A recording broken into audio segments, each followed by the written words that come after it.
I just hope it doesn't reaches to any of the government department. I hope it does. Why not? It should. People should know. When I started, तो mutual fund में coincidentally दूसरों को पैसा तो मैंने नहीं चलाया, but खुद का पैसा मैंने डेट फंड में चलाया. And that point I realise कि यार डेट में भी पैसा लोगों का जल सकता है. सी एज आई सेड कि अगर डेट को कोई सही से यूज़ करना सीख पाए तो उसके लिए तो फॉर्च्यून्स है. फिर चाहे वो कोई इंडिविजुअल हो, अभी को, अखिल हो, विष्णु हो या देश हो. You invest in an index fund, you are essentially investing in a country's index. If the country is doing better, the index is doing better, so I am doing better. Index fund बहुत interesting product है, no doubt. And usually India में अभी advisers बहुत ज़्यादा promote नहीं कर रहे. Let's make this the place where people come to understand these debt cycles, right? So, how did you lose money in debt? Why do people lose money in debt? And if it is a fixed income instrument, how do I lose money in debt? Fair enough. So, let me give you an example. Hi, I'm Aveek Agarwal, managing partner, Agoi Financial Services. So, when it is facing a huge challenge, wherein people are confused कि हम अपने पैसे कमा तो रहे हैं, but उसे invest कहाँ करें, किस तरह से करें, क्यों करें, ना करें, एंड उस पर क्या टैक्सेशन आने वाला है और उसे बचा कैसे सकते हैं. So we are here at Agoi Financial Services. We are helping investors manage their money. जहाँ पे हम अलग अलग इंस्ट्रूमेंट्स में उन लोगों को इन्वेस्ट कराते हैं, उन लोगों को एडुकेट करते हैं कि कैसे वो अपने पैसे को और बेटर वे में प्लान कर सकते हैं, कैसे वो टैक्सेशन प्लान कर सकते हैं, कैसे वो लेगेसी प्लान कर सकते हैं. एंड इसी तरह हम उन्हें सर्व कर रहे हैं. So we are just few years old in to the market and we are doing pretty well. So, where do I put my money, Avik? I have money, I am making money, I am facing this problem as to where I should put in my money, which you are solving. Where do I put my money? See, it's a very generic question, where do I put my money? Because each and every financial instrument have a definite value about it. So for example, अगर हम लोग FD का बात करें, तो आज हम देख रहे हैं म्यूचुअल फंड बहुत फेमस है, लोग स्टॉक्स में इन्वेस्ट करने की बात कर रहे हैं, डाइवर्सिफिकेशन का बात कर रहे हैं. बट अगर हम एक दो जनरेशन ऊपर जाए तो उस समय लोग सोना खरीदते थे, घर बनाते थे, ज़मीन खरीदते थे, फिक्स डिपॉजिट में पैसे डालते थे. ऐसा नहीं है कि फिक्स डिपॉजिट आज की डेट में हम म्यूचुअल फंड का बात करने लगे तो खराब हो गया. वो भी बहुत एक अच्छा इंस्ट्रूमेंट है, बट डिपेंड करता है कि हम किस एज में और किस दौरान से गुजर रहे हैं. अभी जितना मैं समझ पा रहा हूँ Akhil, so being young, me and you are of age जहाँ पे हम लोगों को मैक्सिमम रिस्क हम अफोर्ड कर सकते हैं अगर कोई फाइनेंशियल मेजर कमिटमेंट ना हो, जहाँ से हम अपना पैसा ग्रो करा सकते हैं इनटू मल्टीपल. इसलिए कोई हमारे एज में अगर है तो उन लोगों को हम सजेस्ट कर सकते हैं कि लॉन्ग टर्म इन्वेस्टमेंट के हिसाब से हम लोग इक्विटी एक्सपोजर या इक्विटी रिलेटेड म्यूचुअल फंड्स वगैरह में हम देखें. But this is not a generic advice. Depend करते हैं सामने वाले का बैकग्राउंड क्या है, एजुकेशन क्या है, क्या इनकम है, क्या एक्सपेंडिचर्स है. तो ये सारे चीज़ पे डिपेंड करेगा. तो इसलिए मैं जेनरिक एडवाइस नहीं देना चाहूँगा विश्व अखिल कि किस जगह पे इन्वेस्ट करना चाहिए. सारे फाइनेंशियल इंस्ट्रूमेंट्स बहुत ही बेहतरीन है. कॉमन मैन की बात करें. Common man thinks of an FD that if I put in money, I get 6%, 5%, 4%, 7%, whatever the number is at the time. I will get this much money yearly basis और मेरे को वो तुड़वानी नहीं है. That is the language that is used. FD तुड़वानी नहीं है, गड़बड़ हो जाएगी. What is an FD? What should my understanding of an FD be other than just it is something जहाँ मैं पैसा डालता हूँ और पैसा निकलता है क्या? What is it? So FD बहुत कॉमन टर्म में हम बैंक को पैसा ब्याज पे दे रहे हैं, बैंक हमें ब्याज दे रहे हैं. एंड क्योंकि इंडिया में एक टेंडेंसी रहा है, जब जब कोई बैंक बैंक्रप्सी के दौरान आया है तो गवर्नमेंट ने उसे बेल आउट करा दिया है, या किसी मेजर गवर्नमेंट इंस्टीट्यूशंस को ला के उसे खड़ा कर दिया, उसे बेल आउट करा दिया गया है. इसीलिए कहीं ना कहीं हम इंडियन पे एक परसेप्शन है कि बैंक है यानी हमारा पैसा सेफ है एंड वो फेल नहीं करेगा. इसलिए हम लोग आंख बंद करके बैंक जाते हैं, FD के बाद एक FD डालते चले जाते हैं कि हमें पैसे निकालने नहीं, वो नेक्स्ट जनरेशन को हम लेगेसी ट्रांसफर करेंगे. बट FD के सिमिलर बहुत सारे प्रोडक्ट्स हैं मार्केट में जो मेजॉरिटी इन्वेस्टर्स को अवेयरनेस ही नहीं है. So for example RBI bond एक बहुत इंटरेस्टिंग प्रोडक्ट है. ये खुद सेंट्रल गवर्नमेंट यानी कि RBI पैसे लेता है इन्वेस्टर से, कुछ साल की लॉकिंग पीरियड रहते हैं एंड वो हर 6 महीने में इन्वेस्टर्स को ब्याज देता चला जाता है. तो ये भी एक बहुत ही बेहतरीन प्रोडक्ट है जहाँ पे डिफॉल्ट रिस्क 0% है क्योंकि ये सेंट्रल गवर्नमेंट को पैसे जा रहे हैं. एंड इसी सिमिलर वे में बहुत सारे कॉर्पोरेट फिक्स डिपॉजिट्स भी आते हैं, कॉर्पोरेट FDs भी आते हैं, या FDs फिक्स डिपॉजिट एक ही चीज़ होती है, कॉर्पोरेट बॉन्ड भी आते हैं. बट डिपेंड करता है अगेन कि किस इन्वेस्टर का क्या रिस्क प्रोफाइल है. एंड उसको क्या कंफर्ट जोन आता है, ये नहीं आता है. But bank FDs are the safest haven for each and every common man. आम आदमी का अगर हम बात करें, जिसको नो ब्रेनर चाहिए, कुछ ना समझ आए, तो वो ले जाके बैंक एफडी यूजुअली करता है या कर सकता है. सो अभी हमने आई थिंक February या March में we did an episode on index fund, and there was a similar look at index funds, that you invest in an index fund, you are essentially investing country's index, you are investing कि भाई ये country की benchmark index है, मैं इस पे invest कर रहा हूँ. If the country is doing better, the index is doing better, so I am doing better. Similarly, जो आप कह रहे हो in terms of central government bonds, the risk profile is very low. Now, first question, how does one form a risk profile without going to someone like you? Is there a possibility for someone to form their own risk profile? Number one. And number two, what is this whole way of balancing risk and reward? How do you go about, how would you advise yourself to go? I mean, how would you advise someone to go about it? How do you yourself go about it? What is the factors you look at? So basically, you asked a lot of questions in one go. So मैं एक एक करके बहुत simple way में इसको answer करने का try करूंगा. इंडेक्स फंड बहुत इंटरेस्टिंग प्रोडक्ट है, no doubt. And usually India में अभी एडवाइजर्स बहुत ज़्यादा प्रमोट नहीं कर रहे. ऐसा नहीं है कि इंडेक्स फंड खराब है, बट ऐसा है कि इंडिया में अभी भी स्कोप है, एक्टिव फंड इंडेक्स फंड से बेटर कर सकता है. मैं ये नहीं बोलूंगा कि सब समय करता है, बट डेफिनेटली लॉन्गर होराइजन में करता है एंड करता रहेगा.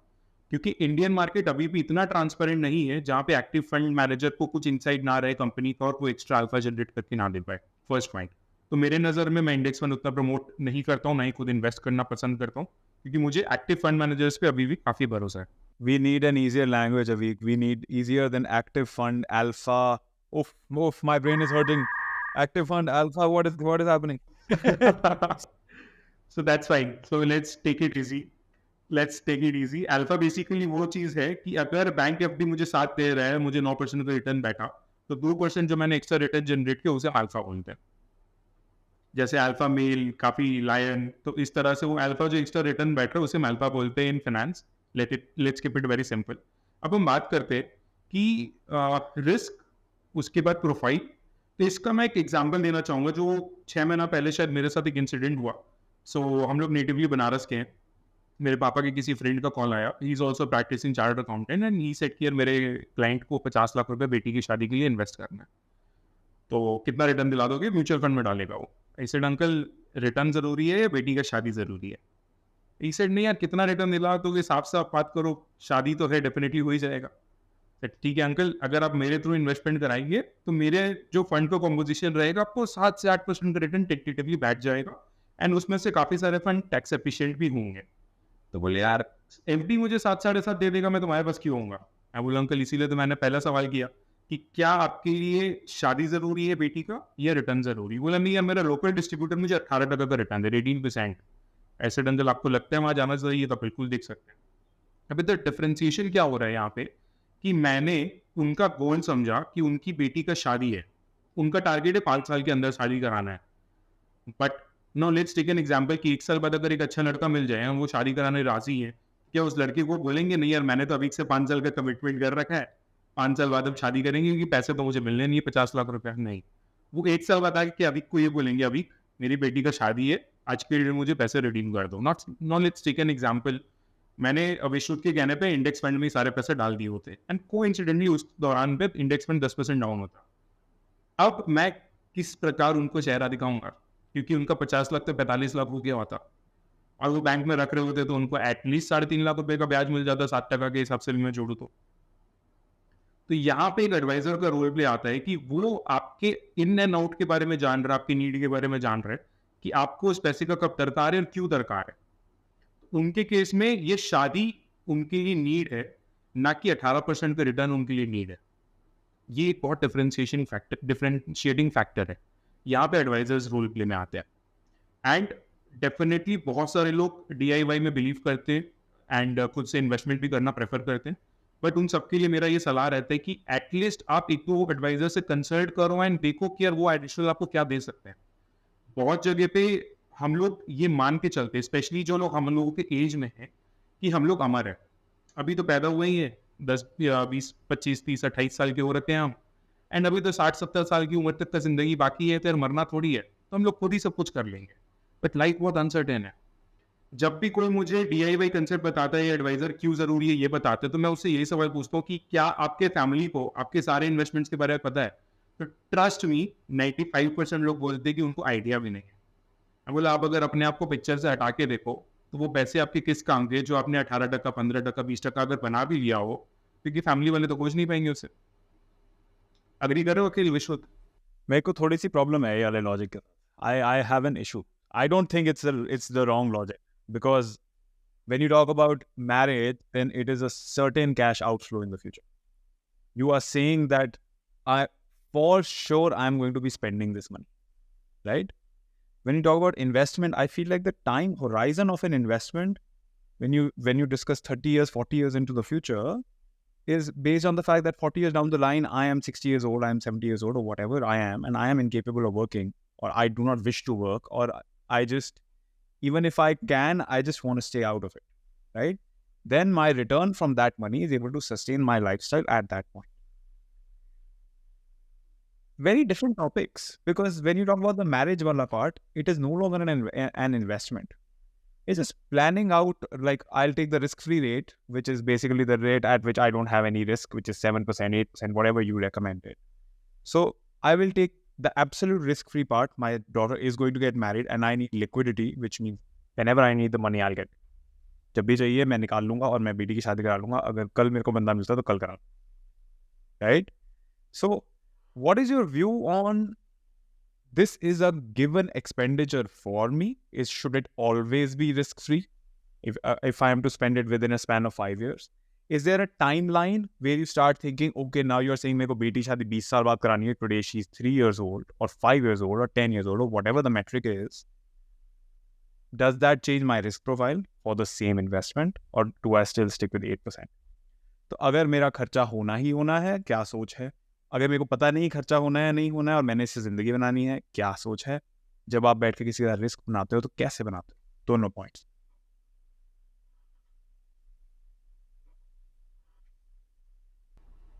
ठीक है, तो इसमें क्या है कि जैसा तुमने कहा कि ये खर्चा तो होना ही होना है, that is what I even meant, ये खर्चा होना ही होना है। तो बीइंग एन एडवाइजर, मेरा काम था उस पैसे को रिस्क फ्री रख के रखना, but as a client his expectation was 18% return. इस जगह पे एक एडवाइजर के रोल पे आया कि उनके इमोशंस को, उनके एक्सपेक्टेशंस को बैलेंस करके रखना। इंडिया में एडवाइजर्स पैसा से ज्यादा उनके इमोशंस को बैलेंस करते हैं, उनके इमोशंस को मैनेज करके रखते हैं। First point. यहाँ भी ऐसा ही है, सेम है। Right right. अब हम इसमें अगर इफ देन बट लगाएं, अगर वही डॉटर उनकी 3 साल की होती है और उनको 20 साल बाद अगर इन्वेस्टमेंट पैसे चाहिए होते, देन डेफिनेटली उधर पूरा सिनेरियो चेंज हो जाता। वहां पे शायद तब मैं भी बोलता कि मेरा फंड या मेरा पोर्टफोलियो आपको 12 से 15% रिटर्न ला के दिया, शायद मैं भी बोलता, क्योंकि सिचुएशन अलग था। तो मैंने जस्ट ये एग्जाम्पल से स्टार्ट किया कि किस तरह से एडवाइजर का इंपॉर्टेंस है लाइफ में। सेकेंडली, अगर हम लोगों को ये भी प्लान करना है कि हम लोग रिटायर होने वाले हैं, तो रिटायर होने के लिए भी आज से अगर हम प्लानिंग करेंगे, तो again it's a part of investment. वहां पे हम डेफिनेटली टाइम होराइजन के हिसाब से रिस्क भी ज्यादा ले पाएंगे, एट एज के हिसाब से उसको बैलेंस कर करके बीच में डेट, यानी कि हम वापस से सेफर साइड में अपने इन्वेस्टमेंट्स को लेके चले जाएंगे। जैसे जैसे एज बढ़ेगा वैसे वैसे हम अपने इक्विटी एक्सपोजर कम करके डेट की तरफ जा पाएंगे, जहां से हमें रेगुलर कैश फ्लो आना स्टार्ट हो जाए। सो मैं उम्मीद कर रहा हूँ कि मैंने दोनों सवाल का जवाब satisfactory दे पाया। So Vishrut went on a meet, and he went on a meet 3 days ago, in which there were like a lot of investment people there. Everybody was giving out their opinion. Very interestingly, I got a text from him saying, Akhil, all of them are repeating the same things, and when I sit with you, I get a very similar opinion. What is your thought of this? Like, it is getting fairly boring to listen to the same thing over and over again. Like, there are 30 speakers, all of them just say the same thing. My opinion on that is that finance is a cult. Okay. And our cult, our community is taught the same things. And we get to think the same way. Banks, अच्छा, एक type का financial instrument, अच्छा, एक type का financial setup, अच्छा, ये वाला risk, अच्छा, ऐसे risk को define करना है, risk free इस case में. My thoughts and your thoughts are right now resonating. I think the same way. Because we've been taught the same way, right?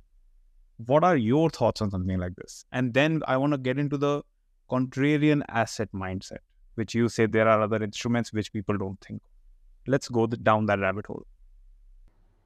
So, talking about the thought, ये सब जगह अगर 30 के 30 speaker रहेंगे belonging to a finance background, वो 30 में से at least 25-28 का माइंडसेट सेम रहने वाला है. उसका रीज़न ये है कि प्रिंसिपल्स तो चेंज नहीं होने वाले हैं ना, प्रिंसिपल्स तो सेम रहेंगे. अब बचपन में अगर ए फॉर एप्पल पढ़ाया गया तो अल्फाबेट ए कांस्टेंट रहेगा, एप्पल या ऑस्ट्रेलिया या कुछ और ए से रिलेटेड आते चले जाएंगे, बट ए कांस्टेंट रहने वाले हो इस जगह पे. So this is same with the finance. Plus problem क्या है कि हम लोग डेली बेसिस पे यूट्यूब खोज रहे हैं, फाइनेंस वीडियो सर्च कर रहे हैं, पॉडकास्ट सर्च कर रहे हैं, बट लोग ये नहीं समझ पा रहे कि फाइनेंस बहुत सिंपल है. आप जितना सिंपल उसको रखोगे आपका लाइफ उतना आसान होने वाला है.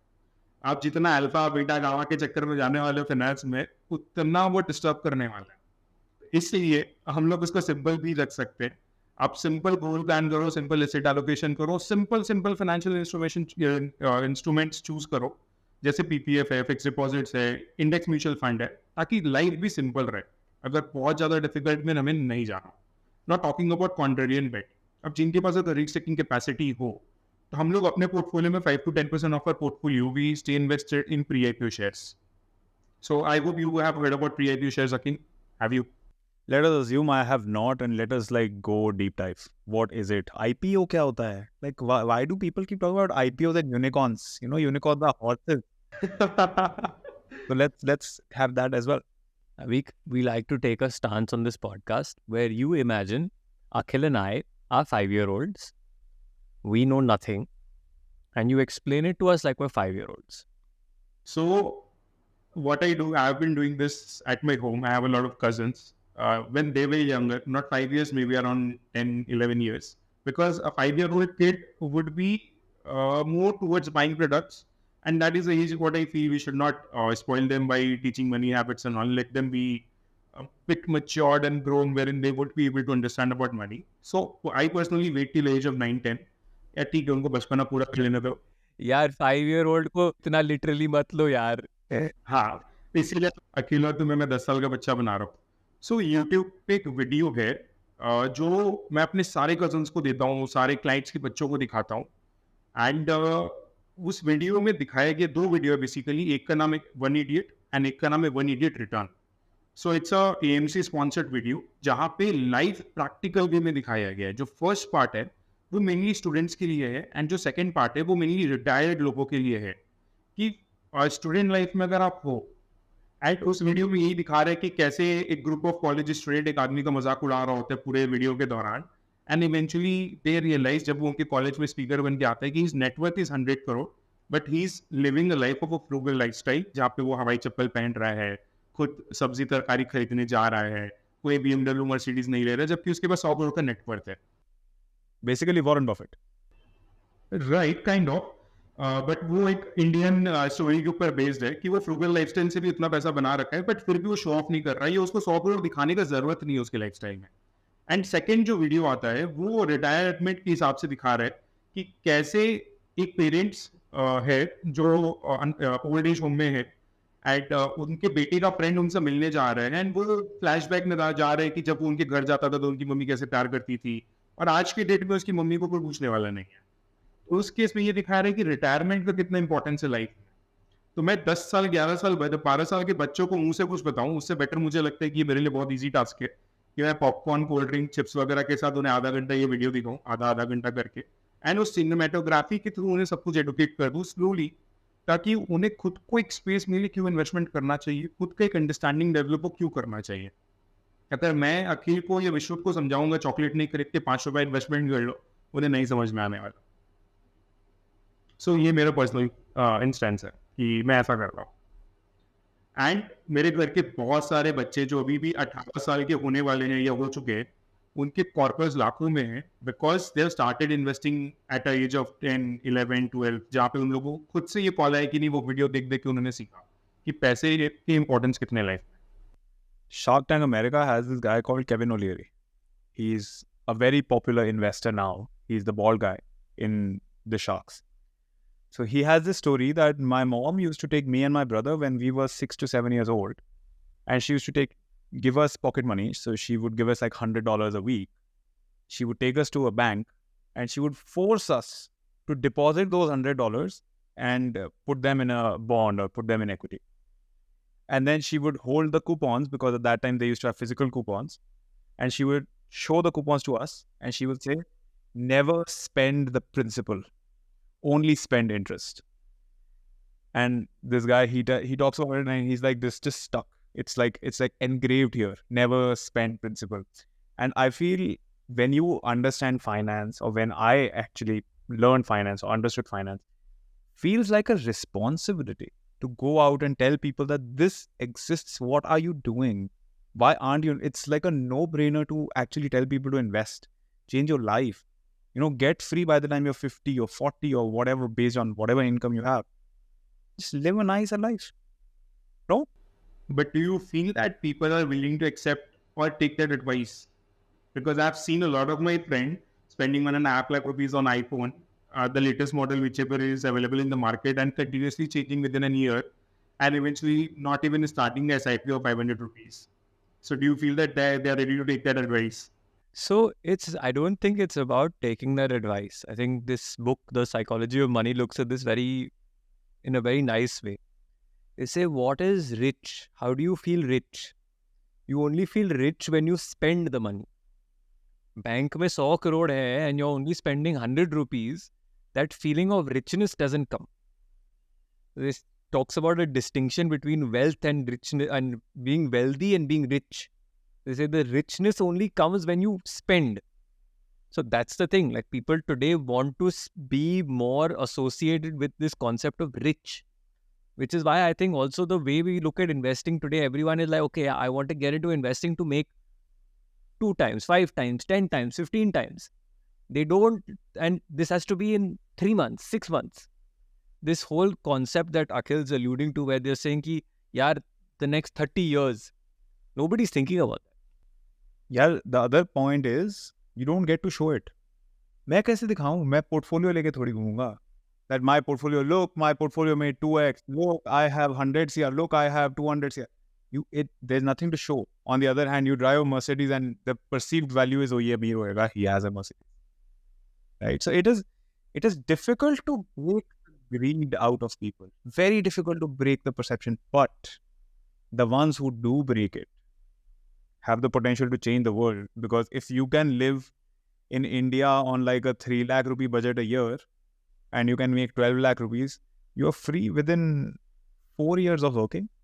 4 years later, you're completely free. Your freedom means I do what I want, when I want, with whomsoever I want to, and for how long I want to. And you have achieved all of that just because your budget is 3 lakh rupees. And you're like, I'm good, I'm happy. I don't need anything more. But India में तो हम लोगों को कुछ सिखाया गया है गाने के रूप से, खर्चा रुपया आमदनी अटन्नी. वो भी हर जगह ही है. That is also a very very common topic of discussion. बचपन से सिखाया यही है हमें. शादियों में लोगों को 1 करोड़ रुपए खर्चना है, पॉकेट में 20 लाख रुपए पड़े हैं. And then people think, वो शादी अगर बड़ी नहीं है तो क्या करेंगे? शादी से याद आया, I am recently going to get married and it's a big pain about expenses. मतलब unnecessary इतने सारे show off क्यों करने हम लोगों को? Everyone watching this podcast is invited to Aveek's wedding. Please show up, free food, free booze. लिफाफा लेके आ जाना, खाना मिल जाएगा. हाँ. शादी के बाद वाले दिन पॉडकास्ट में एड्रेस डाल देना. बस खाली लिफाफा नहीं होना चाहिए. Done done done. ये तो 100% होगा शादी के बाद वाले दिन. जब मैं शादी के बाद जब मैं घूम रहा हूँ ना बाहर जाके, तब फिर लोग पहुंचेंगे लोकेशन पे एंड देन उनके लिए भी सरप्राइजिंग फैक्टर रहेगा. बट मैं एक बॉक्स बना के जाऊंगा, लिफाफा जरूर से डाल देना वहां पे. और खाने का डब्बा छोड़ देना साइड में. लिफाफा डालो, खाने का डब्बा उठा के लेके जाओ. हाँ. बट ये भी एक नया ट्रेंड हो सकता है, मजा आने वाला है. लेकिन ये आइडिया मुझे बड़ा अच्छा लगा. यू नेवर नो, इस पे भी कोई एक स्टार्टअप बना दे कि गेस्ट को बुलाना नहीं चाह रहा था, इसी तरह बुला लिया. हमने तो बुला लिया था, तुमने एपिसोड ही नहीं देखा, वो तुम्हारी गलती है. यार देखो, at the end of the day, shaadi is the thing between you and your to be wife. मेरे को भी नहीं समझ आता ये इतना बड़ा, why is it such a massive affair? You are incorrect. In the world, it is you like the girl likes you get married. In India, it is you like the girl likes you like their parents like you, she likes your parents like her, and then the Tauji Taiji have to like her, and then mama mommy, yeah, the parents have to get together and like mingle, and then mama mommy have to like each other's mama mommy. Like India is a big web when it comes to marriage. And इतने बड़े list में India में just 500 से 700 लोग ही आते हैं, just 500 से 700 लोग, जो शायद दूसरे देशों में 1-2 जन्म से बढ़ जाते हैं। 500 तो बहुत छोटा है भाई। शादियां में 20-20 हजार लोग आ रहे हैं। नहीं यार, मेरा तो 700 में हो जाएगा। 500-700 में हो जाएगा, बहुत अच्छी बात है।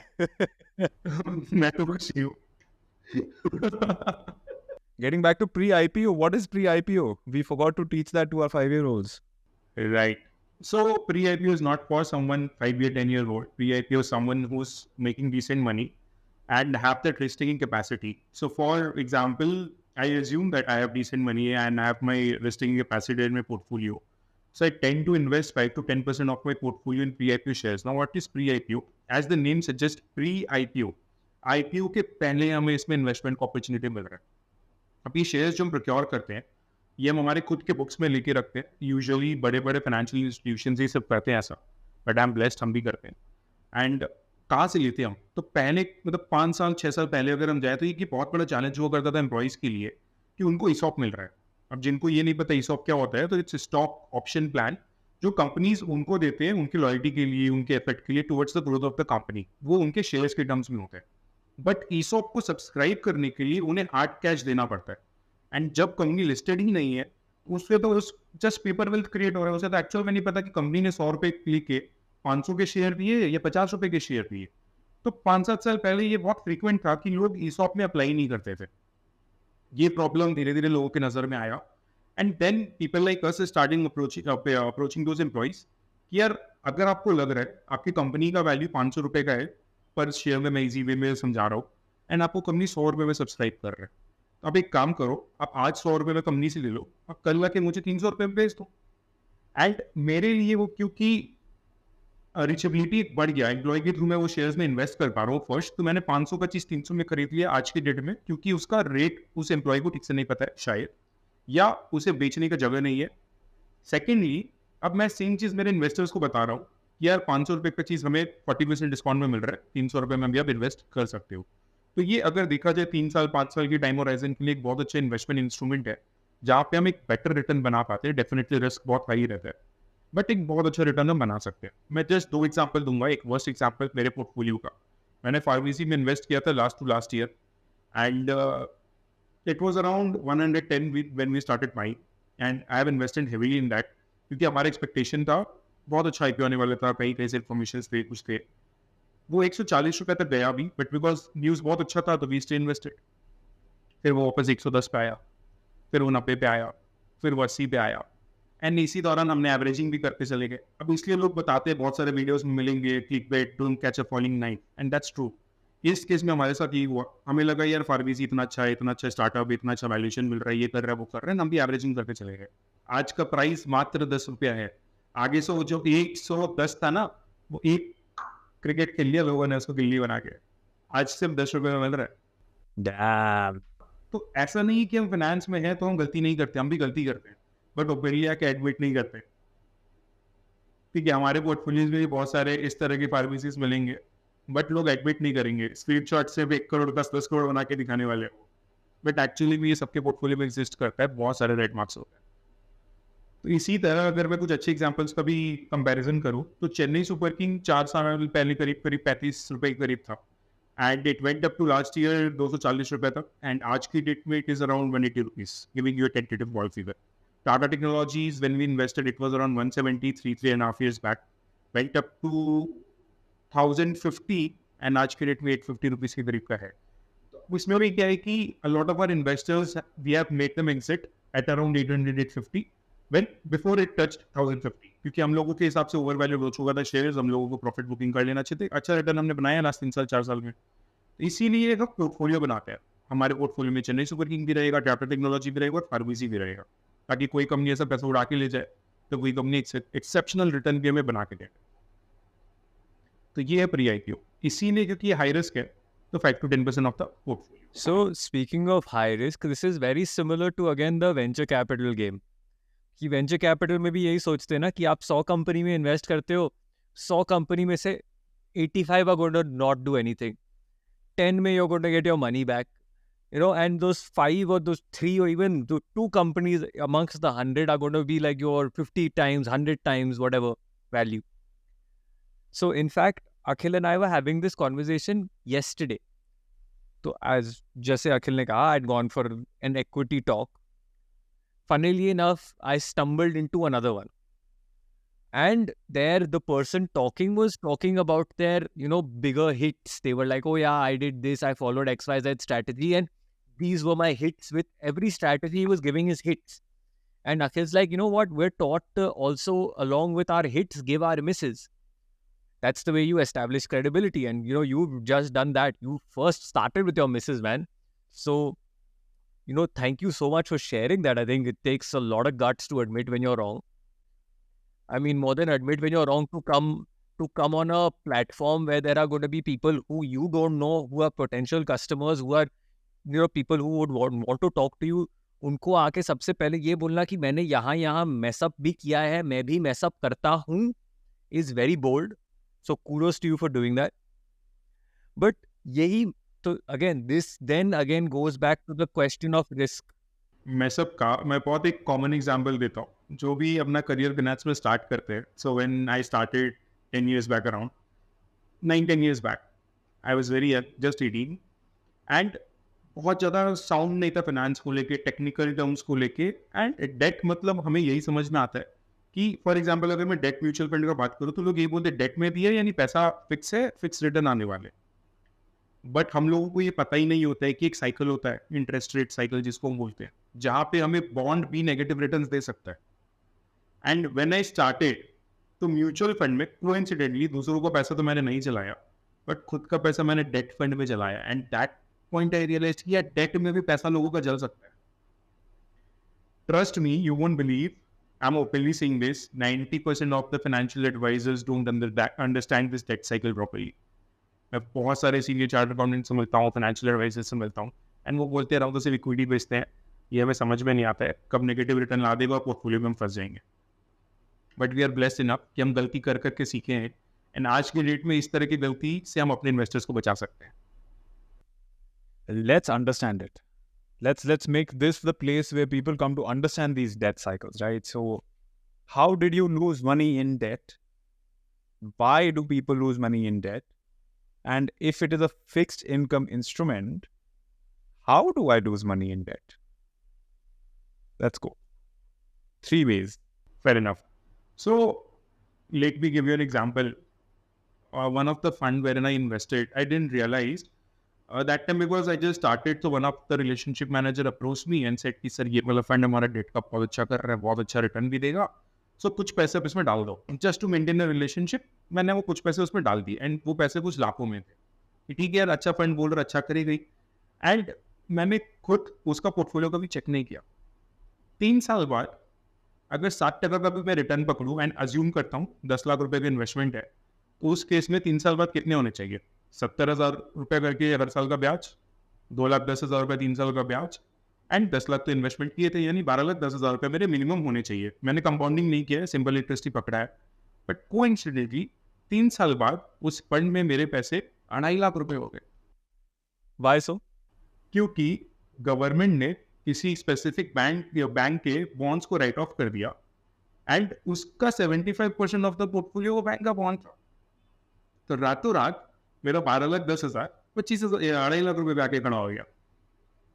तो ये है डेट का पावर, कि वो रातों रात आपको जीरो पे भी लाके खड़ा कर सकता है। इक्विटी आपको हर एक बाउंस पे अपॉर्चुनिटी देगा आपको बेचने का। लोअर सर्किट भी लगेंगे, बट कभी ना कभी एक सर्टेन टाइम के लिए वो सर्किट खुलते हैं, आप बेच पाके एग्जिट कर पाओगे। But debt will never give you an opportunity to exit. या तो वो रातों रात जीरो कर देगा, या आपके पैसे को बहुत ही बुरी तरीके से आपको रुला सकता है। First point. सेकेंडली, अब ये थंब रूल है, जब जब इंटरेस्ट रेट बढ़ेगा बॉन्ड का प्राइस गिरेगा, एंड जब जब बॉन्ड का प्राइस बढ़ेगा इंटरेस्ट रेट गिरेगा, ये साइकिल चलता है। अब इस केस में क्या है कि अगर हमने आज का, जैसे हम जिस साइकिल पे बैठे हुए हैं अभी, मतलब ऑलमोस्ट इस जगह पे इंटरेस्ट रेट में हो सकता है 10-20 पैसा 50 पैसा इंटरेस्ट रेट और बढ़ सकता है, बट इवेंचुअली गिरने का साइकिल स्टार्ट होने वाला है। अब एफडीज के रेट गिरने स्टार्ट हो जाएंगे, बॉन्ड्स के रेट गिरने स्टार्ट हो जाएंगे। तो let's take an example, Vishrut, let's make it easy, 12% annually दे रहा है। मैं आके बोलूँ 2 साल बाद, विश्रुत ये बॉन्ड मुझे दे दो, 10 लाख रुपए मेरे से ले लो, अब तुम क्या करोगे? जबकि उस समय रेट ऑफ इंटरेस्ट 6% का चल रहा है। बेचोगे वो बॉन्ड 10 लाख में? नहीं, नहीं बेचोगे ना, मैं भी नहीं बेचूंगा। सो इसलिए अब विश्व मुझे ये बोलेगा कि यार अभी देखो 10 लाख रुपए का बॉन्ड है मेरा, आज मैं ले जाऊंगा उसको बैंक में एफडी करूंगा, मुझे सिर्फ 6% मिलेगा, मुझे इस बॉन्ड में 12% मिल रहा है। एक काम करो, 10 लाख का बॉन्ड तुम मेरे से 13 लाख में खरीद लो, तुमको ईट बैठेगा 10.5% का, मैं भी सेटिस्फाइड हूँ कि मेरा पैसा रियलाइज हो गया। अब मैं ये देखूंगा यार 12 रुपए का बॉन्ड है, मुझे 10.5% पे ईट बैठ रहा है, बैंक का एफडी का इंटरेस्ट 6% है, दोनों की विन विन सिचुएशन है। तो उसका जो बॉन्ड उसने 10 लाख में खरीदा, उसने कितने में बेचे? 13 लाख रुपए में। यही सिचुएशन अगर हम रिवर्स करते, अगर इंटरेस्ट रेट हाइक होने का साइकिल है, अब किसी के पास 6% का बॉन्ड है और अभी 12% पे रेट ऑफ इंटरेस्ट चल रहा है, अब वो 10 लाख रुपए का बॉन्ड आके बेचेगा 6 लाख रुपए में। क्यों? क्योंकि मैं बोलूंगा यार मैं क्यों खरीदूं तुम्हारा बॉन्ड, मुझे तो बैंक में एफडी करने पे 12% मिल रहा है, तुम्हारे बॉन्ड पे तो मुझे 6 मिलेगा। तो ये साइकिल जो है, इस साइकिल के कारण बहुत लोग डेट में पैसा दबाते हैं, हाथ चलाते हैं। आई होप दो तो मेरे 10 साल के बच्चे को ये समझ में आया। I'll try to make it a little less cloudier. Debt का मतलब है I give you money today and you pay it back to me in increments or in like given time frame, इतनी payment करके you give it back. Debt खरीदने का मतलब है that I am the one who is giving you the debt. So let us say earlier X party gave the debt to somebody and they are receiving the interest. I go to X party and I'm like, you know what, you gave the debt. Let it be that let me buy the rights to the future income that is coming from the debt. So that is me buying debt. ठीक है? जब इस party को पैसे मिलने थे उसको 10% का रिटर्न मिलना था मार्केट के हिसाब से, आज मैं उससे डेट खरीदने जा रहा हूँ और मार्केट का रेट 6% है, तो मेरे को 6% मिलना चाहिए। तो जब मैं उसके डेट की वैल्यू दूंगा तो वो 6% के हिसाब से दूंगा। अगर उसको मंथली बेस, अगर उसको ईयरली बेसिस पे 6,000 रुपये मिल रहा है और मेरा 6% है, तो मैं लाख रुपए का डेट ले सकता हूँ। तो मेरे को वो लाख रुपए में डेट देगा कि तू 6,000 ले ले भाई, तो लाख रुपए का डेट। डेट के साथ रिस्क होता है सबसे बड़ा, रिस्क ऑफ नॉन पेमेंट। माने कि जिस बंदे ने मेरे से डेट लिया है वो मेरे को पैसे देगा ही नहीं, और वो मेरे को पैसे देगा ही नहीं तो डेट की वैल्यू हो गई 0, क्योंकि फ्यूचर कैश फ्लो हो गया डेट का 0। आगे जाके पैसा नहीं आना, आज उसका पैसा नहीं है। अगर बैंक को लगता है कि ये कभी भी नहीं आएगा तो बैंक उसको कर देता है राइट ऑफ माने bank declares this debt to be debt, this is non recoverable. When you bought a debt fund not knowing what was in the debt fund, one such bond in the debt fund owned 75% of that fund. That bond was declared dead by the bank, and suddenly that went to 0 and future cash flow for that went to 0. Am I correct till now? Perfect. Awesome. So why not just play with government debt? One question, because that is risk free and that the percentages are definitely going to be lower because it is lesser risk. But it's the debt instrument जहाँ पे कहीं पैसा जाता नहीं है, the money doesn't go away. Why not play with government debt? Secondly, when I look at a recurring income cycle of debt, what do I need to understand to value it? कैसे मैं value करूँ? What is an interesting way to value that? And thirdly, if I never sell my government debt, can I actually ever register a loss? If I take it to maturity, can I register a loss on government? So, if you're talking about government debt, so basically you have covered one point very interestingly, that you cannot have a NPA. If you're giving it to government, अगर मेरा देश डूब गया, मेरा तो कोई existence ही नहीं है, तो उसको सॉवरेन रेटिंग बोलते हैं। इसका मतलब कि वो ट्रिपल, मतलब उससे ज़्यादा अच्छा कोई रेटिंग नहीं हो सकता, डूबेगा नहीं पैसा हमारा, वो सेफ है। बट अब अगर मैं देखूँ नेक्स्ट 10 साल का मैंने डेट खरीदा गवर्नमेंट का, एंड इस दौरान मुझे पैसे का जरूरत पड़ गया, so third question answering first, अगर मैं आज खरीदूं 10 साल का एंड 10 साल तक होल्ड कर लूं, तो मुझे लॉस होने का संभावना 0% है। बट अब इस 10 साल के बीच में अगर मुझे दौरान इस दौरान में मुझे अगर पैसे का ज़रूरत पड़ा तो हो सकता है मुझे लॉस इनकर करना पड़े, जैसा तुमने बहुत ही आसानी से समझाया हो कि उस समय का जो रेट ऑफ इंटरेस्ट चल रहा होगा मार्केट का, मुझे उस रेट पे उस बॉन्ड को एग्जिट करना पड़ेगा। तो वो मुझे प्रॉफिट भी करा सकते हैं, वो मुझे लॉस भी करा सकता है। इसलिए कि साइकिल में हम खरीद रहे हैं उसके हिसाब से डिसाइड करना ईजी रहता है कि हमें प्रॉफिट होने का चांसेस ज़्यादा है या लॉस होने का। सो फॉर एग्जाम्पल, आज का मार्केट सिनेरियो देख के मैं ये बोल सकता हूँ कि अगर मैं बॉन्ड में इन्वेस्ट कर रहा हूँ आज, तो नेक्स्ट 10 साल में मुझे लॉस होने का चांसेस बहुत नेग्लिजिबल है, बहुत negligible. So as you're saying, Aveek, कि आज के दिन में, as you said, interest rate is somewhere on top. बढ़ेगा तो बहुत हल्के से बढ़ेगा, ज़्यादा it's not going to be increasing by a lot more. Right, बहुत हल्की से। That is the general consensus in the market, and that is because, you know, अगर इससे लेकिन that's just the way things are moving and that's the cycle that we're at. So one would assume कि अभी के समय में debt लेना is a prudent decision simply because, as we've just spoken about in the last about 10 minutes or so, interest rate जैसे जैसे गिरेगा आपका अभी लिया हुआ debt का value बढ़ेगा, एंड स्पेशली गवर्नमेंट डेट का वैल्यू ज़्यादा बढ़ेगा because वो risk free है. खर्चे करने के लिए, फ्रीबीज देने के लिए। फ्रीबीज, आई होप दिल्ली वाले समझेंगे इसे, फ्री इलेक्ट्रिसिटी, फ्री पानी और पता नहीं क्या क्या फ्री। तो उस फ्रीबीज के लिए कर्ज लेती है, वो कर्ज हम देते हैं, फिर उस पर वो ब्याज चुकाते हैं, वो ब्याज चुकाने के लिए और कर्ज लेते हैं, एंड धीरे धीरे धीरे धीरे हम चारों तरफ से कर्ज में डूबते चले जाते हैं। काफ़ी हद तक कुछ बेनिफिट्स भी है इसके, इसी बहाने इंफ्रास्ट्रक्चर डेवलपमेंट्स भी होते हैं, बट ओवरऑल जितना कर्ज कम रहे उतना बेटर है। Do you think zero debt for a nation is a good thing? I won't say zero debt. Balance would be a good thing कि आपके पास उतने assets भी होने चाहिए parallelly. See, if you are talking about an individual कि मेरे पास 100 रुपया देने का है and 1000 रुपया लेने का है, I mean network is positive, right? 100 लेने का है, 100 देने का है, I'm at par. But अगर 100 देने का और 5 लेने का है, I'm in severe like a disaster situation. तो same is with the country itself ना, कि अगर उसके पास asset है 100 रुपए के, उसे देने 500 रुपए, तो कंट्री का तो लग गया ना। फिर वो वेनेजुएला होगा, फिर वो श्रीलंका होगा, फिर और पता नहीं पाकिस्तान होगा, कौन कौन सा देश होगा। इसीलिए डेट को अगर कंट्रोल्ड वे में मैनेज किया जाए तो डेट बहुत इंटरेस्टिंग चीज़ है, क्योंकि डेट से लोग लीवरेज करके पैसे भी बहुत बनाते हैं। यानी कि अब इसको आसान शब्दों में समझाऊं कि अगर मैं 7 रुपये में पैसे लोगों से ले रहा हूँ, उस पर 10, 12, 13, 15% अगर बना पा रहा हूँ, तो जो डिफरेंस मैं एक्स्ट्रा बना पा रहा हूँ उसे हम लिवरेज करना कह रहे हैं कि वो मैं एक्स्ट्रा पैसे बना पा रहा हूँ खुद के लिए एंड उससे 7 रुपये वापस दे पा रहा हूँ। तो जो डेट को सही तरीका से यूज करना सीख जाए वो अपने लिए फॉर्चून भी बहुत आसानी से बना सकते हैं। दो टाइप के खर्चे हो सकते हैं डेट से, in my opinion. One is operational. For example, I put in 7 rupees today or 10 rupees today, and at the end of the year I make 12 rupees and I pay off the 10 rupees. That is operational. The second is capital. In that case, I put in 100 rupees today and I make nothing the first year, I make nothing the second year, I make nothing the third year, and suddenly I make 500 rupees the fourth year.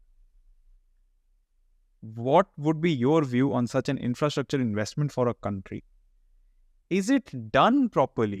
Because that, I feel like debt might not be a bad thing, but implementation of debt is a really bad thing because individuals are not investing their own money, rather the money of the people. So they have lesser responsibility towards it. And then let's get into a topic which you are not qualified to talk about. Neither am I, neither is anybody. When government is spending the money, when they are not taking responsibility of the money, what should be the repercussion? And does it matter that their term is only 5 years while they take debt of 30 years? हाँ, बहुत भारी भरकम सवाल है। सी as I said कि अगर date को कोई सही से यूज करना सीख पाए तो उसके लिए तो फॉर्च्यून्स है। फिर वो चाहे वो कोई इंडिविजुअल हो, वो अभी को अखिल हो, विष्णु हो या देश हो, एंड अगर उसे वो सही से यूज ना कर पाए, फिर चाहे वो अखिल 5 साल के लिए लिया हो, अभी ने लिया हो, विष्णु ने लिया हो, अगेन डिजास्टर है। And majority of the government में हम यही देख रहे हैं कि अगर डेट को सही से इम्प्लीमेंट ना करें। So for example, correctly if you talk about our country, तो बहुत सारे इंफ्रास्ट्रक्चरल डेवलपमेंट हो रहे हैं। गडकरी जी जबरदस्त रोड बना रहे हैं, हाईवे बना रहे हैं, and eventually in a longer term वो हमें पैसा कमा के देगा। टोल टैक्स कलेक्ट करेंगे वो लोग, आसपास डेवलपमेंट होगा, लोग चाय बेचेंगे, बिस्किट बेचेंगे, मतलब खड़े होकर अलग अलग जगह पे इवेंचुअली एम्प्लॉयमेंट जनरेट होगा, जिससे जीडीपी बढ़ेगा, ओवरऑल इकोनॉमिक ग्रो करेगा, एंड वो डेट इजीली रिपे हो जाएगा. बट यही चीज़ अगर करप्शन के तौर पे घूम के स्विट्जरलैंड या मॉरिशियस या कहीं और टैक्स हेवन चला जाए, तो इवेंचुअली देश के लिए तो कर्ज बढ़ गया ना, उसका वैल्यू एडिशन नहीं होने वाला. फिर चाहे वो 5 साल के लिए हो, 30 साल के लिए हो, लगना तो हमारा और हमारे जनरेशन का ही है. तो पास्ट 75 साल में जो हुआ है उसका भुगतान आज हम कर ही रहे. गाड़ी लेके निकलते हैं तो गाड़ी रोड पे या रोड गाड़ी पे, पता ही नहीं चलता है. There's a very interesting book. It's called Economics in One Lesson. It's written by this guy called Henry Hazlitt. And he gives a very nice example. He says, let's say you are an investor, let's say you have money, and two farmers come to you. Both of them want to set up a farm. One of them has no experience, no machinery, no idea what he's doing, no idea what crops he's going to put in. But he's new, he's young, and he wants to set up a farm. The other one has 20 years of experience, really understands his crops and really understands what he wishes to do. And he's already a farmer, it is for capital expansion. Who will you give your money to? And generally the answer is, this dude has experience, he'll give me the best return on value, I'll give him the money, right? Who does the government give money to? We got more farmers into the society. Look at us, we are giving boost to the farming work by adding farmers. This disparity is a huge problem with government spending. And now this podcast is becoming very, very controversial. I just hope it doesn't reach to any of the government department. I hope it does. Why not? It should. People should know. नहीं, but इसमें एक और interesting चीज़ है. Like बात करते करते ना मुझे नायक मूवी का सीन याद आ गया कि क्या पता हम तीनों को अलग अलग स्टेट की सीएम या किसी देश का पीएम या प्रेसिडेंट बना दिया जाए, बोला जाए भाई एक दिन के लिए चला के दिखा. Bro, we are not big enough. Best case scenario, मैं तो टोरंटो में बैठा हूँ. नहीं यार, उससे बेस्ट केस सिनेरियो में भारत में बैठा हूँ. अभी जस्ट G20 खत्म हुआ है, मजा आने वाला है.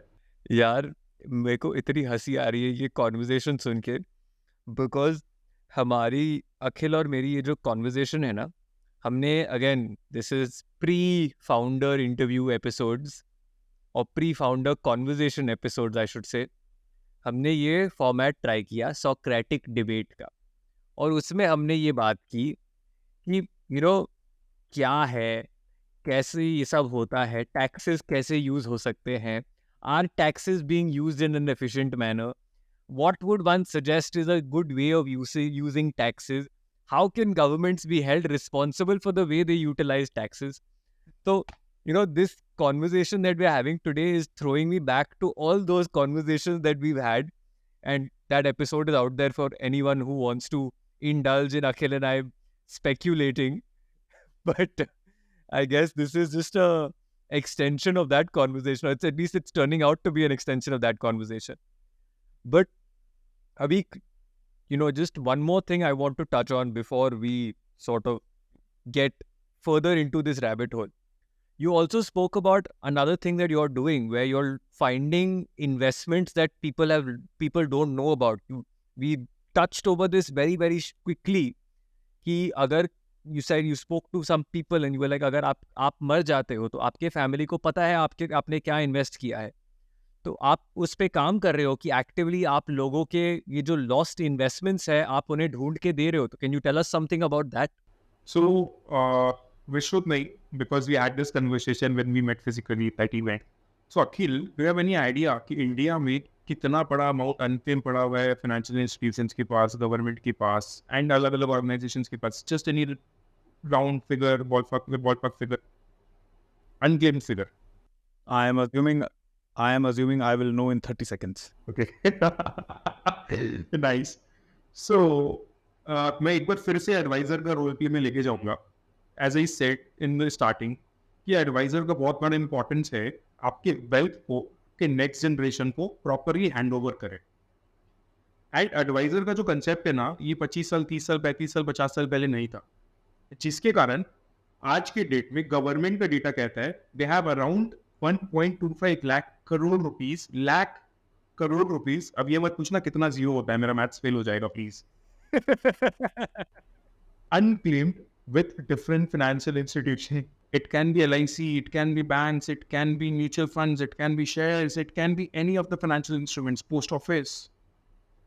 So what we do, our company, Agoi Financial Services, we run an opportunity called Find My Fortune, wherein we help investors go through a database जहाँ पे हमारे पास बहुत तरह के अलग अलग अनक्लेम्ड इन्वेस्टमेंट्स के डेटाबेस होते हैं, उनके नेम, उनके पुराने एड्रेसेस के हिसाब से, उनके पेरेंट्स की नीड पे, ग्रैंड पेरेंट्स की नीड पे हम उसको गो थ्रू कराते हैं, एंड कुछ अनक्लेम्ड अमाउंट उनके पास है या नहीं हम उन्हें चेक करके बताते हैं.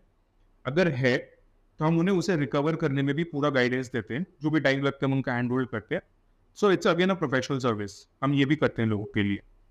तो इस दौरान मुझे और समझ में आता है कि यार मैं कितने अच्छे नोबल प्रोफेशन में हूँ. मैं एक जनरेशन का वेल्थ प्रॉपर वे में दूसरे जनरेशन को पास ऑन करवा पा रहा हूँ. एक बहुत जरूरी काम है एक एडवाइजर. तो लास्ट 1-1.5 साल में अगर मैं बोलूँ, रिटेल में मैं भी बड़े टिकट साइज का बात नहीं कर रहा हूँ, क्योंकि बड़े टिकट साइज में टर्नओवर बढ़ाना बहुत ईजी है. 5,000 रुपए से लेके 1 लाख रुपए तक का टिकट साइज में मैंने करीब करीब 150-200 फैमिलीज के 1-1.25 करोड़ रुपए मैंने निकलवा के दिए, छोटे टिकट साइज में. इन टिकट साइज के लोगों को कोई सर्व नहीं करता है प्रॉपरली. बड़े टिकट साइज को सब कोई सर्व करने रेडी है, क्योंकि ऑब्वियसली एक प्रोफेशनल सर्विसेज भी बहुत अच्छा बनेगा.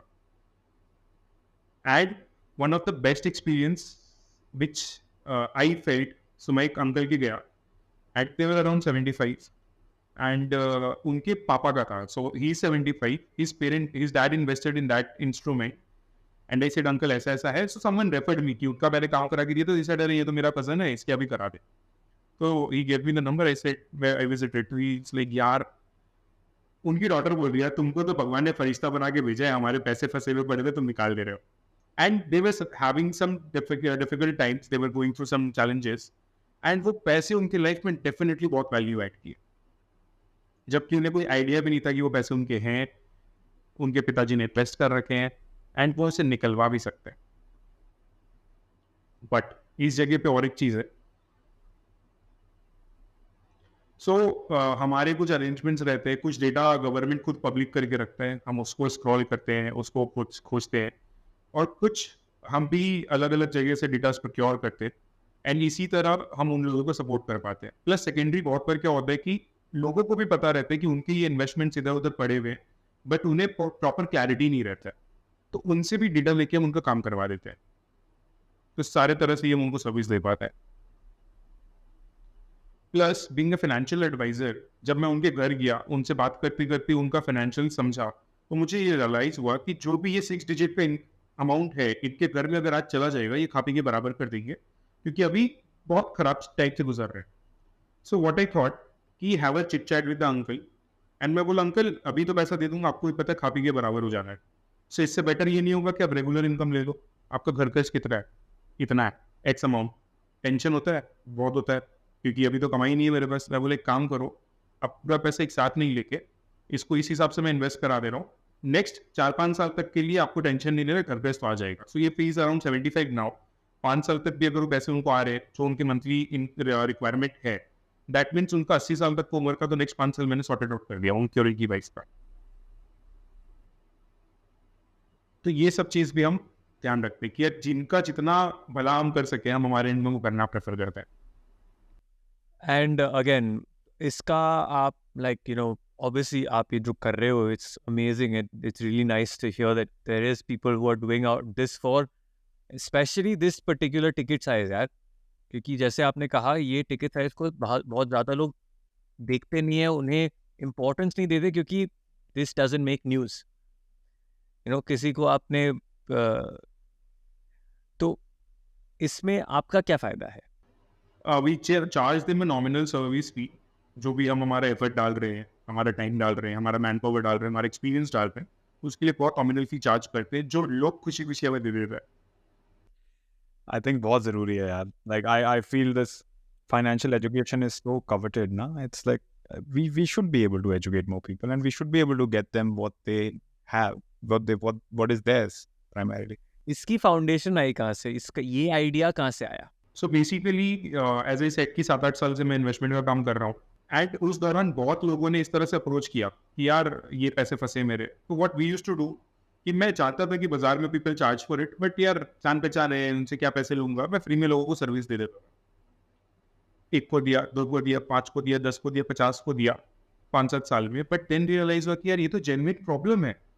एंड मैं एक नॉमिनल फीस लेके लोगों को सर्विस अगर दे सकता हूँ, बट बाजार में they are charging exorbitant amount, तो why not start this as a service as well, जहाँ पे हम उनको जेन्युइन तरीका से नॉमिनल अमाउंट चार्ज करके सर्विस देंगे, ताकि उनको किसी ईगल या वल्चर के पास ना जाना पड़े जो उनके पूरे पैसे को नोच लेंगे। तो इसीलिए हम बहुत नॉमिनल फी चार्ज करते हैं। बाजार में पीपल टेक 50% एडवांस, पैसे लेके गायब हो जाते हैं। वी क्लियरली से यार we don't want a single penny. आपके पैसे जिस दिन अकाउंट में आ जाए, ये आपके नाम पे क्लियरली एविडेंटली शो करे, that day you pay us a service fee, otherwise don't pay us, because we are confident जो काम हमने हाथ में लिया है वो हम कंप्लीट कर लेंगे। I love it, yaar. I mean, this is such a cool thing that you all are doing. And I think, hopefully this gets bigger and bigger and you're able to help as many people as possible. So, bringing the podcast to a close, we have a thing where we ask you a question that has been asked by a previous founder, and then you leave a question for the next person. So, Akhil, would you like to do the honors of asking Aveek the question? By that time, I'm also thinking what a question I should ask for the next one. Yeah, you have to. So, I have a question for you. The question is, seeing what has already played out, instead of relying on fresh funding, how will you create a sustainable environment to not seek the next round of funding for whatever venture you are targeting? सो एक चीज़ बताओ अखिल, funding last 1-1.5 साल 2 साल में बहुत buzz हो गया जब से हमने शार्क टैंक देखने स्टार्ट किया। बट क्या उसके पहले धंधा नहीं हो रहा था इंडिया में? क्या उसके पहले बिजनेस सर्वाइव नहीं कर रहे थे? क्या उसके पहले लोग बिजनेस नहीं कर रहे थे? कर रहे थे, राइट? तो अब हम स्टार्टअप्स को इतना क्यों बना रहे कि यार आपको फंडिंग के बिना सर्वाइव नहीं करोगे, फंडिंग नहीं लोगे तो आपके वैल्यूएशंस नहीं है। Why not be a bootstrap? Why not be a cash generating machine for your entity, for your family? हमें क्यों दूसरों के पैसे से उनको पैसे बना के देने हैं, उनके पैसे बर्बाद करने? One more point. Maybe I'm diverting from your question a bit, but the thing is that here everyone doesn't need funding. ठीक है? उस केस में फर्स्ट पॉइंट कि सब समय फंडिंग में हमें फोकस नहीं करना चाहिए। Second point, if you talk about the culture, frankly speaking, I never thought of raising any fund for my entity because I don't need external funds. We have sufficient cash flow. तो इसलिए मैं exact तो ये नहीं बता पाऊंगा कि यार इंटरनली क्या चेंजेस करने पड़ेंगी, बट हाँ, बनिया मुक्ति से धंधा करना पड़ेगा। मारवाड़ी हूँ, धंधा करना आता है कि भैया अगर 1 रुपया लगा रहा हूँ, 10 रुपये कैसे बनाना है। अगर 10 रुपये लगा के 1 रुपया बनने है तो वो धंधा नहीं है। तो मुझे इतना ही समझ में आता है। और क्योंकि मेरा काम ही है लोगों के धंधे में पैसा लगाना, इन्वेस्टमेंट करना, तो जो धंधा में 1 का 100 ना दिखे या 1 का 10 ना दिखे, 10 का 1 दिखे, वो धंधा नहीं है। हाँ, डेफिनेटली गलती हम भी करते हैं, फार्मेसी जैसी गलती हमसे भी होती है। It's a harsh reality, we have to admit it, but धंधा वही है।